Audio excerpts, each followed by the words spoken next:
Enquanto você abre a sua Bíblia aí nesses versos que nós vamos ler, ou nesse verso que vamos ler, de Mateus, não é 16, é 46, tá? Mateus 27, 46. Enquanto você abre a sua Bíblia ali, eu quero compartilhar com você algo que se tornou... Nós vivemos de memes, né? Os memes são... eles nascem com uma experiência das redes sociais e eles vão pululando, eles vão se proliferando na internet e depois eles se transformam nas conversas do nosso dia a dia. Ele nasceu como supostamente uma mensagem, uma pregação, e depois se transformou num meme. Talvez você tenha ouvido essa frase que eu vou falar agora, e assim como eu trabalho com a internet, é o meu dia a dia, vocês sabem que eu trabalho com marketing digital, então por estar ali nesse ambiente de internet, eu estou constantemente me encontrando com esses memes. E esse é mais um desses memes, que faz parte desse universo da internet. E essa frase diz o seguinte, talvez você já tenha ouvido: se Deus deixou você ver, se Deus deixou você tocar, se Deus deixou você sentir, se Deus deixou você abraçar, é porque Ele tem o poder de te dar muito além. E ainda completa dizendo que Deus não é irresponsável, e completa uma série de palavras. Quantos ouviram esse meme na internet? Levantem as mãos. Então, se você não ouviu, ao chegar em casa, você vai ver. Porque só a gente de falar em alguns assuntos da internet aparece para a gente no nosso vídeo. Já viu isso? Você fala que vai comprar alguma coisa e aparece um monte de propaganda. Mas eu acabei de falar, né? Nós temos esse mecanismo. Uma hora eu te conto como que a gente faz, tá? Não vocês roubam o meu emprego. Vamos lá, Mateus, capítulo 27, capítulo 27, verso 46. Não versos, não, um só.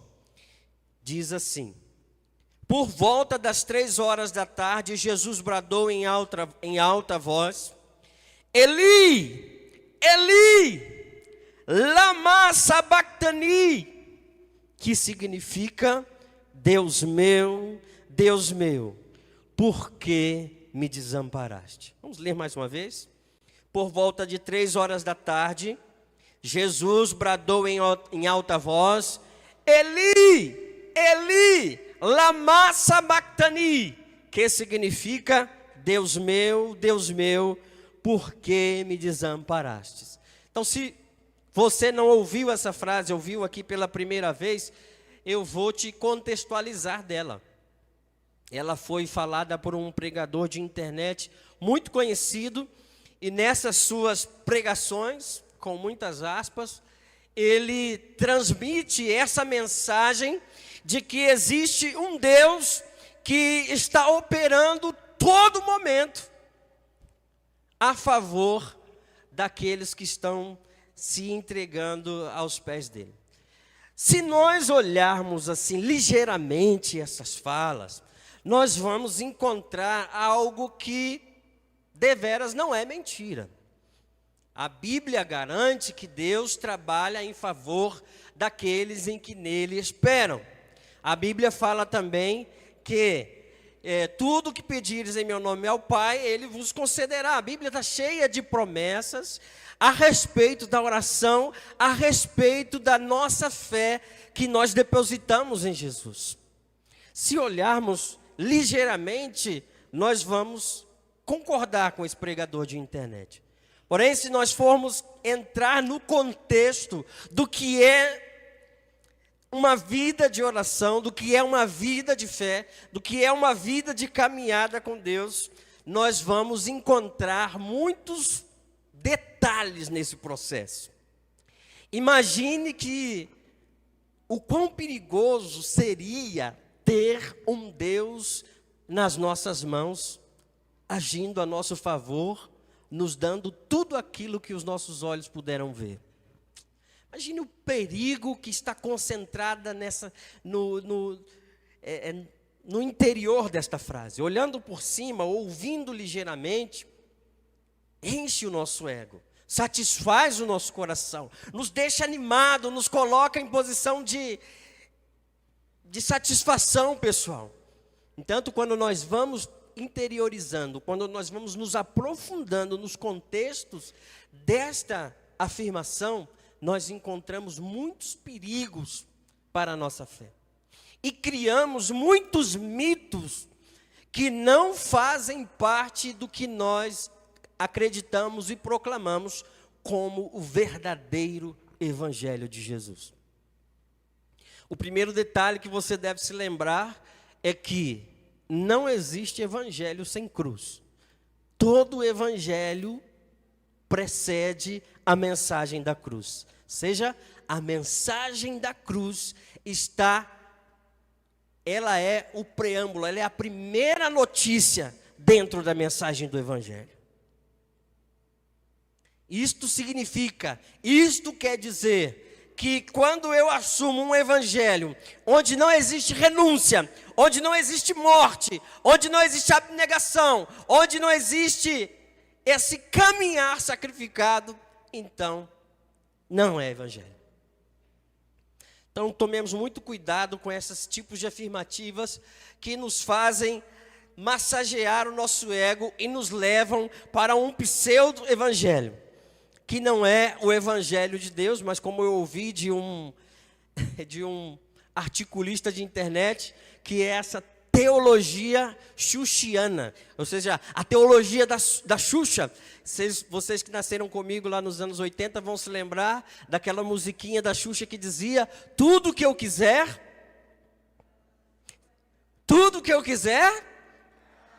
o cara lá de cima vai me dar. Eu atribuo a Deus toda a capacidade, ou todas as capacidades e todas as responsabilidades de trazer à existência tudo aquilo que eu vi, tudo aquilo que eu senti, tudo aquilo que eu toquei, ou tudo aquilo que eu desejei. Olha o perigo desta afirmativa. Então essa teologia xuxiana, como diz esse articulista, tem se alastrado através deste evangeliquez fácil, de fácil degustação. Ele é fácil de ser degustado, porque ele não fala de renúncia, ele não fala de abandono, ele não fala de cruz. Porém, nós encontramos aqui nessa passagem um personagem que está sofrendo, que está vivendo na contramão desse processo de ter alguém que está satisfazendo por completo todos os seus desejos, sem filtros e sem valores. O perigo de ter um Deus nas suas mãos. Pense nisso. Quantas teologias ou quantas pregações você já ouviu com essa temática, colocando Deus nas suas mãos, à sua disposição? Seria muito bom. Seria muito bom se nós pudéssemos abrir ou lançar mão de algumas palavras.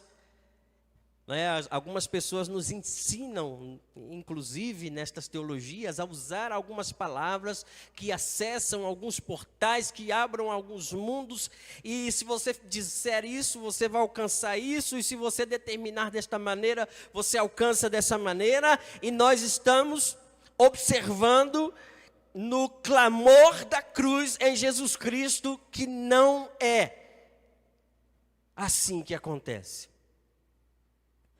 Esse clamor da cruz, quando nós vamos entender o que está por trás do Eli, Eli, lama sabachthani, quando nós vamos entender o contexto desta fala, desse grito de Jesus, nós vamos entender que não é simples assim ter um Deus que faz todos os meus gostos, ter um Deus que cumpre todos os meus desejos.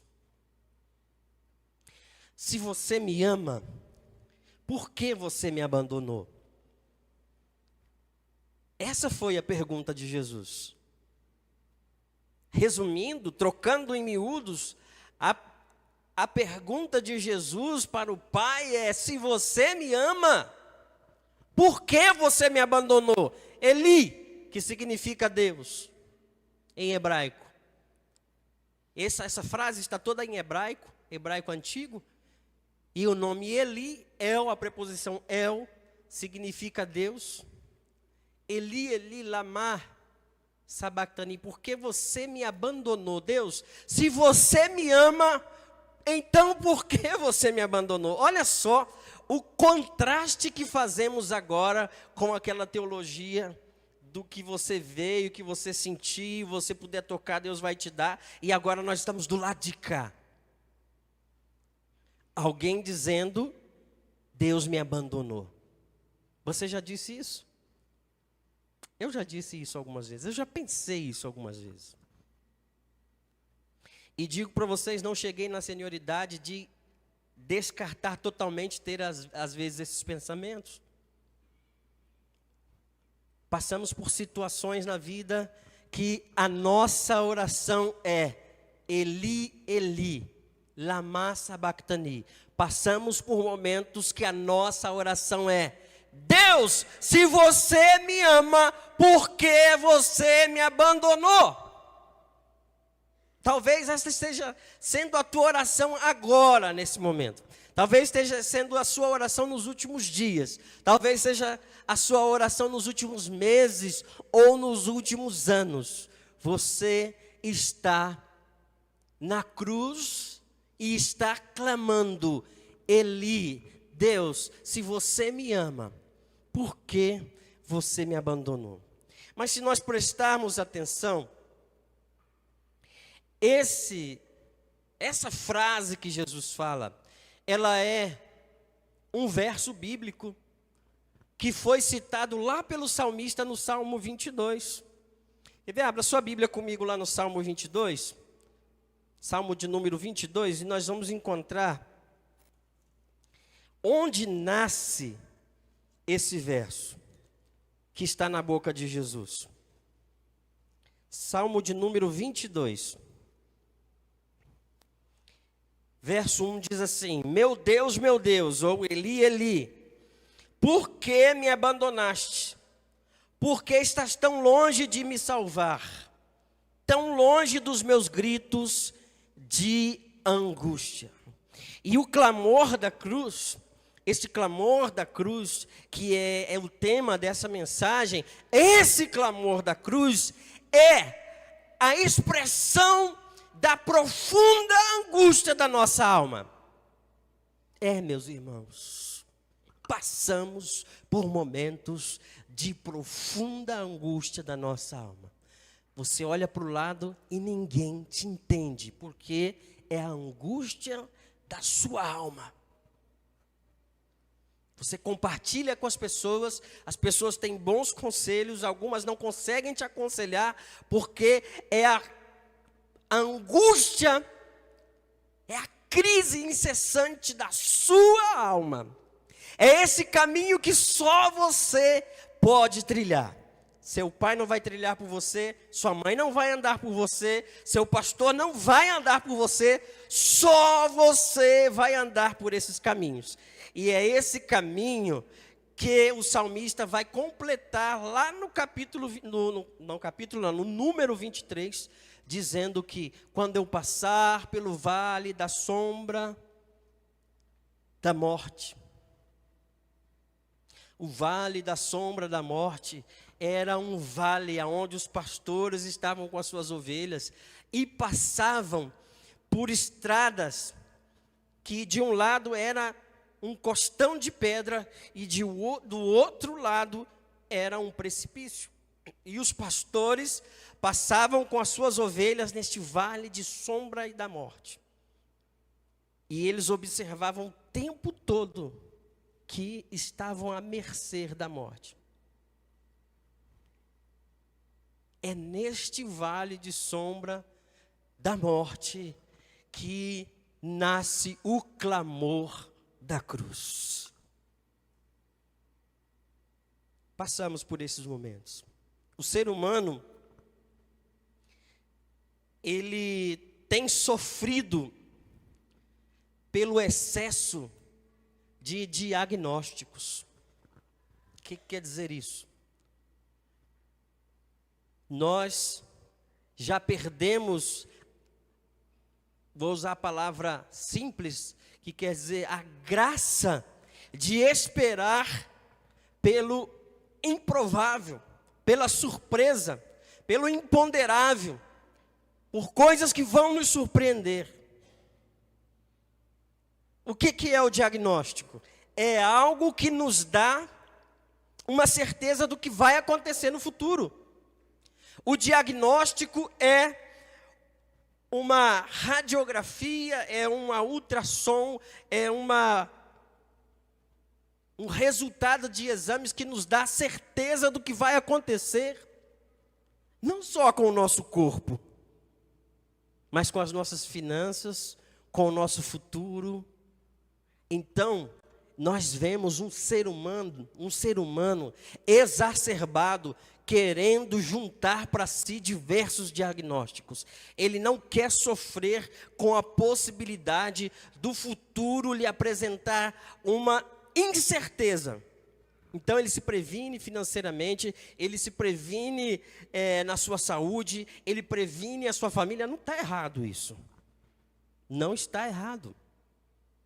Isso é maturidade, isso é prudência, e isso faz parte de um homem, de uma mulher madura e sábia, e sábio. Mas o que eu estou dizendo aqui não é isso. É o excesso do diagnóstico.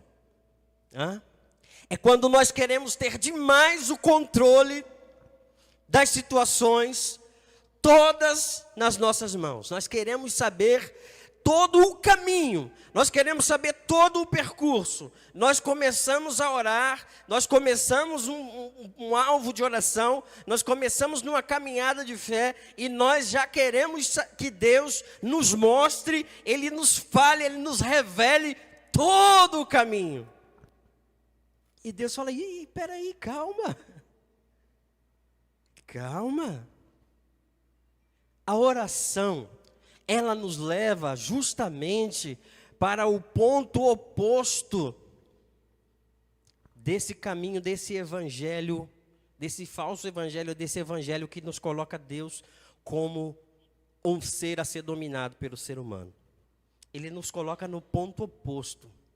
Porque quando eu oro, presta atenção nisso, quando eu oro, eu me coloco no imponderável de Deus, no sobrenatural de Deus. Eu me coloco nas surpresas de Deus. Eu me coloco à disposição daquilo que Deus pode fazer. E o que Ele vier a fazer, não necessariamente é o que eu quero que Ele faça. Ir para o ponto mais vulnerável, que é o lugar da oração, é se colocar no clamor da cruz, é estar pendurado lá na cruz. E muitas vezes você está orando, você não está vendo o resultado, você está clamando, não está vendo o resultado, e você está gritando: Deus, Deus, por que você me desamparou? Não é fácil. Não é fácil. É o clamor da angústia da alma. Esse ser humano que sofre com esse excesso de futuro, ele também não suporta a dor. Nós somos uma geração analgésica. Nós somos uma geração anestésica. Nós precisamos calar a nossa dor. Nós precisamos agachar o nosso grito. Nós precisamos engolir o nosso choro. Nós não podemos ter dor. A dor nos incomoda. Os opioides, as drogas que fazem efeito para cessar a dor, têm se tornado alvo de uma crise sanitária nos Estados Unidos. Se você acompanha, você sabe do que eu estou falando. Tem pessoas que tomam analgésicos sem ter dores, porque já estão viciadas nos efeitos dos analgésicos. Meu Deus, irmãos, são pessoas que estão sofrendo porque estão viciadas em tomar analgésico para dores que elas não sentem. Entende isso? Nós não queremos ir para a cruz. Nós não queremos o clamor da cruz, porque a dor é um dos sentimentos que o ser humano não sabe conviver com. Porém, é nesse ponto da dor, é nesse ponto da cruz, onde nós nos colocamos mais vulneráveis, onde nós nos colocamos mais tristes, onde nós nos colocamos mais dobrados, onde nós vamos com a nossa boca no pó. É nesse lugar que Deus quer falar conosco. E Ele tem algo para dizer conosco nesses pontos. E nós vamos encontrar aqui um conflito de querer estar na cruz e querer abandonar o caminho da cruz, de querer estar na cruz e ao mesmo tempo querer descer da cruz, de querer estar na cruz e fazer o propósito de Deus em nossas vidas, mas ao mesmo tempo não suportar a dor. E nós vamos viver um conflito entre o amor e o senhorio. De um lado, o amor, esse sentimento tão grande, tão expansivo, tão difícil de se explicar. E de um lado, o sentimento mais humano, mais desprezível, que é o senhorio. Ora,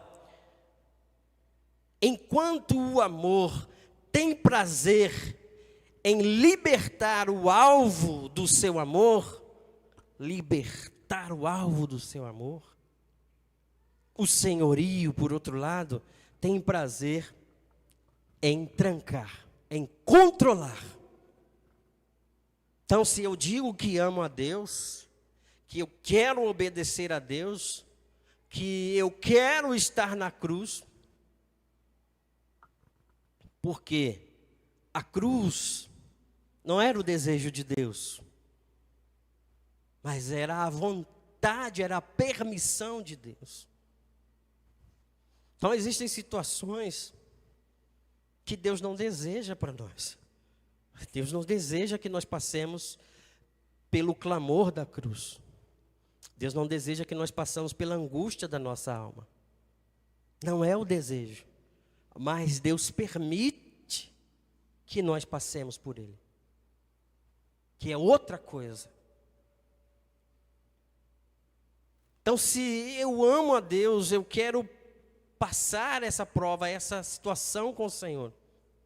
O amor, ele não vai querer controlar a Deus. Ele não vai querer aprisionar a Deus. Mas essas pessoas que querem ter um Deus para controlar, um Deus para manipular, um Deus para dizer o que Ele vai fazer, o que eles querem, o que eles desejam, querem ser senhores de Deus. Se por um lado o amor tem prazer em servir, em doar, em se entregar, olha só que lindo que é o amor. O amor tem prazer em doar, o amor tem prazer em servir, o amor tem prazer em se entregar. O senhorio não. Aqueles que querem ser senhores de Deus, não. Eles não têm prazer de servir, de entregar, de doar. Eles querem ser servidos. Eles querem ser massageados no seu ego. Eles querem que esse amor trabalhe em favor deles. Enquanto o amor tem prazer de obedecer, de ir a todas as consequências, o senhorio tem prazer em mandar, em dar ordens, em dizer o que o objeto do seu amor deve fazer. Então faça uma leitura de si mesmo e observe as pessoas que são alvo do seu amor. Aquelas a quem você diz eu te amo. Aquelas a quem você não diz, mas você lembra delas e eu amo. E pense neste complexo, nesse conflito de interesse. E aí você vai entender se de fato você ama ou não ama o alvo ou o objeto do seu amor. Quero contar uma experiência bem rápida aqui. Eu me lembro que meus filhos, quando eram bem criancinhas, nós estávamos assistindo um filme. Gostamos muito de assistir filmes em casa. E o filme era o do Ben-Hur. Não sei se você já assistiu.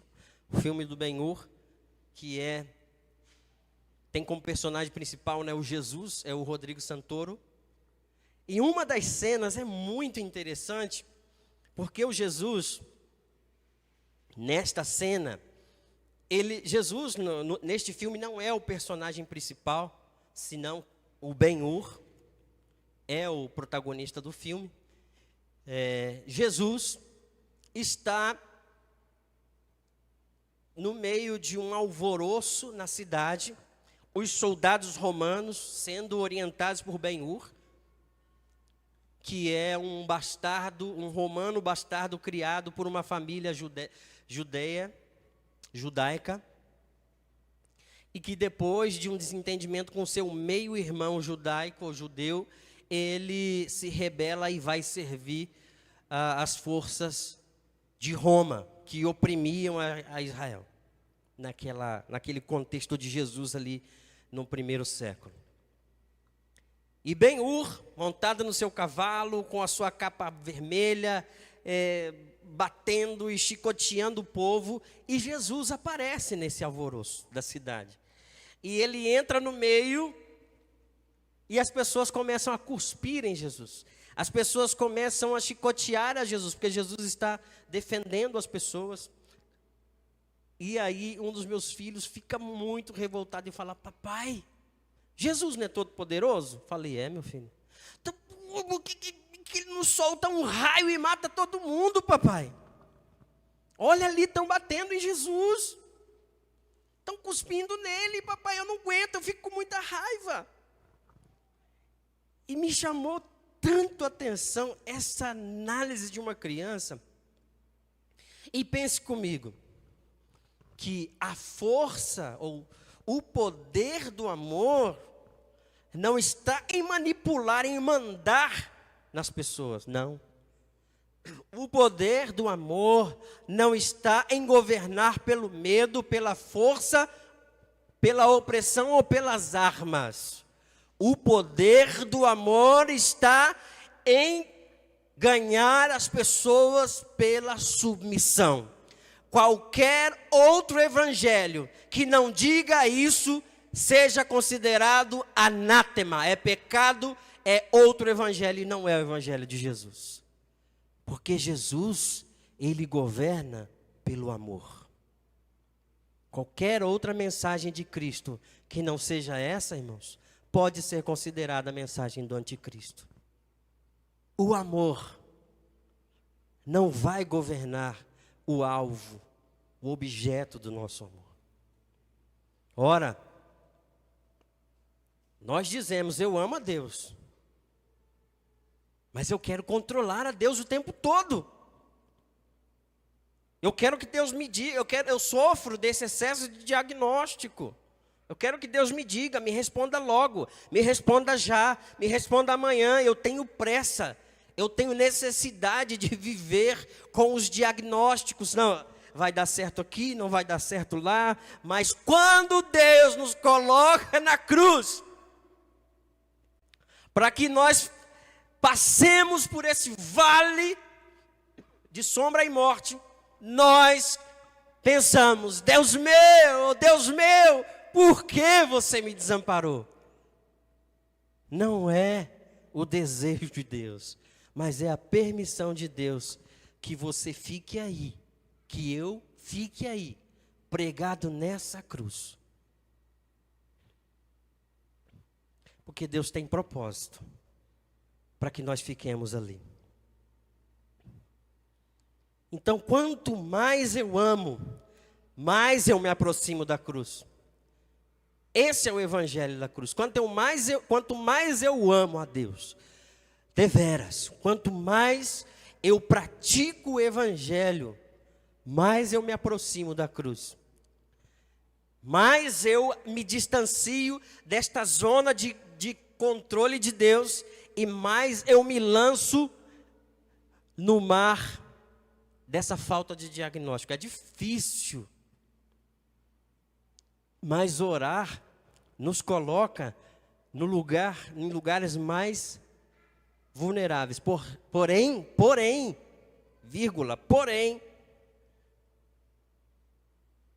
a mão de Deus sempre está ali abaixo, dizendo: você pode vir, que eu te sustento. Você pode pular. Pula! Não, mas é muito longe, é muito grande, é muito alto, é muito fato. Pula! Não, mas eu não acredito, vai ser muito difícil, é muito caro, é muito distante para mim.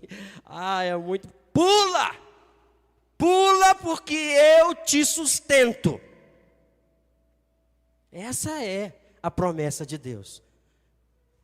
Quando eu me lanço nesse lugar do amor de Deus, onde as coisas acontecem de acordo à vontade dEle, não a minha, eu posso ter a certeza que a mão dEle vai estar me sustentando. Amém? Quanto mais eu me afasto, quanto mais eu amo, mais eu me aproximo da cruz. E Jesus, no verso 42 desse capítulo de Mateus, ou no capítulo 25, quando Jesus vai orar no Getsêmani, o que ele diz? Senhor, Pai, se possível, afasta de mim este cálice. Isto é, o filho também não queria passar pela cruz. A sua carne, a sua humanidade não estava querendo passar por aquele sofrimento. Porém, ele completa dizendo: mas que não faça a minha vontade, senão a tua vontade. Ele se submete a tal ponto de se entregar nesta cruz. Estar pendurado nesta cruz, repito, não era o desejo de Deus, mas era a permissão do Pai. Permanecer pendurado na cruz não era o desejo do Filho, mas por amor ao Pai e por obediência ele se submeteu. Interessante é que nessa passagem da crucificação, irmãos, como nós vivemos isso no nosso dia, ou nos nossos dias, ou no nosso dia a dia, melhor. Nessa passagem da crucificação, no fundo, no pano de fundo dessa simples frase Eli, Eli, lama sabachthani, estão duas personagens que estavam sendo ali crucificadas junto com Jesus, e alguns soldados romanos, alguns poucos soldados romanos, e uma pequena multidão. E alguns diziam: salvou a tanta gente, por que não salva a si mesmo? E outros disseram, lá no verso 42, se ele é o Filho de Deus, por que ele não desce dessa cruz? E por que vivemos isso no nosso dia? Porque as pessoas veem o nosso sofrimento, nos veem pendurado na cruz e falam: você não é filho de Deus? Por que você está vivendo isso? Porque Deus permitiu que você vivesse isso. Você não é filho, você não serve a Deus lá naquela igreja, você não vai todo domingo lá naquela igreja lá do pastor Arlindo, você não está lá nos cultos, nos compromissos. Então, por que isso sobreveio sobre a sua vida? Ou nós mesmos chegamos a pensar: se Deus está comigo, por que é que isso veio na minha vida? Essa frase de desconfiança e esse desafio são feitos em momentos quando nós estamos na cruz e são feitos para tentar nos descer da cruz. São tentações que são colocadas diante de nós para nos fazer desistir deste propósito e falar: é mesmo, basta, eu vou dar meu jeito agora. É verdade, você está certo, sabia? Eu vou pegar meu telefone agora e vou passar tudo isso a limpo agora. Não é assim que a gente pensa? Eu vou lá bater na casa dele, agora a gente vai conversar, eu vou realmente acabar, vou passar tudo isso a limpo. Não quero mais essa situação. É o atalho que nós cortamos, é a situação que nós queremos do controle de volta. Deus, vem aqui, você não resolveu, deixa me dar controle de novo aqui, eu vou lá e vou resolver. Vou lá, vou tirar um empréstimo, pronto, e acabou. Aí acabou, eu quero ver. Assim que nós queremos agir. Enquanto as pessoas estão zombando, estão dizendo: onde está o seu Deus? Elas estão dizendo: desça dessa cruz.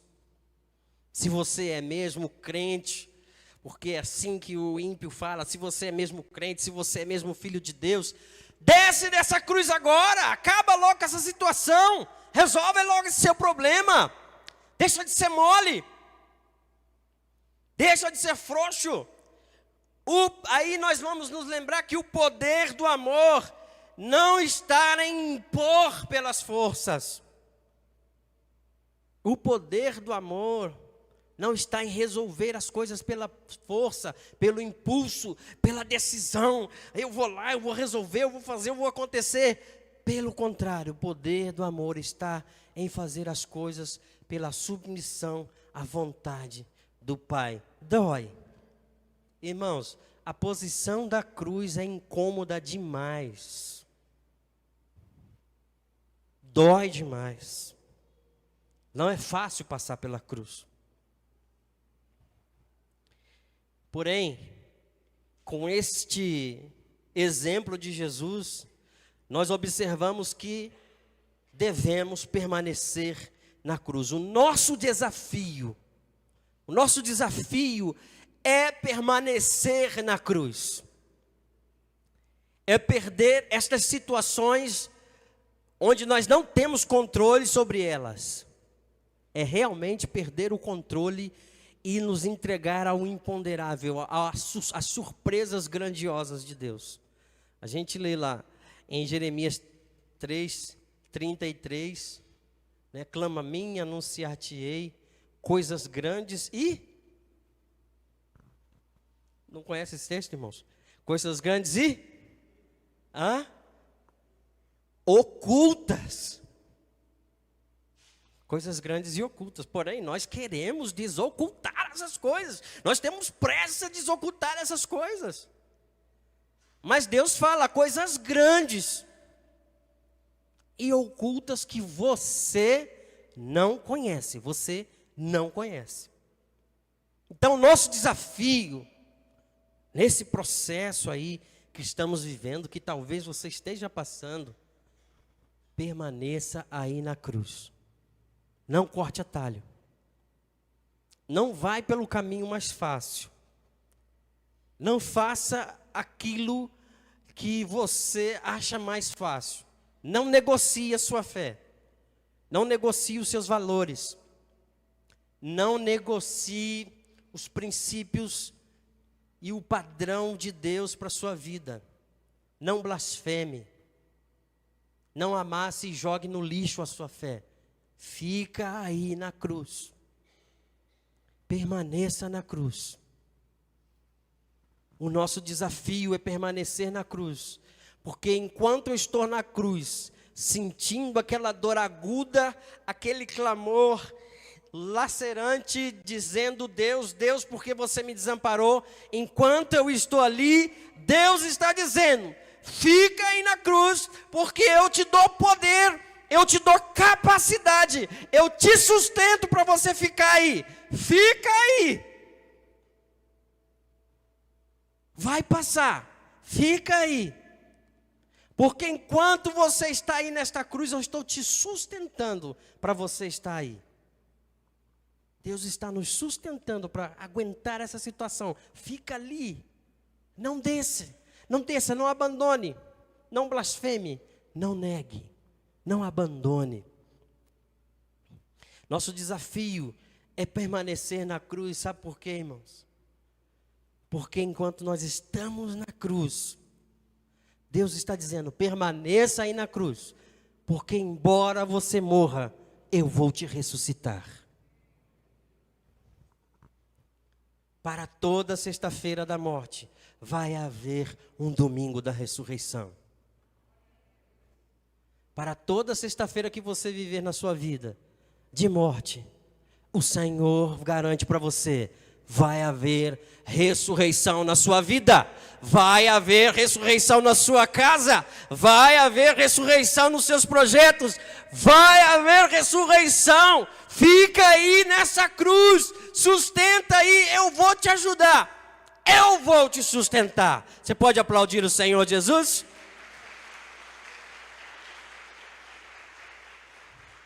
Vamos ficar de pé. Esse é o nosso desafio. Permanecer na cruz. Porque sempre haverá ressurreição.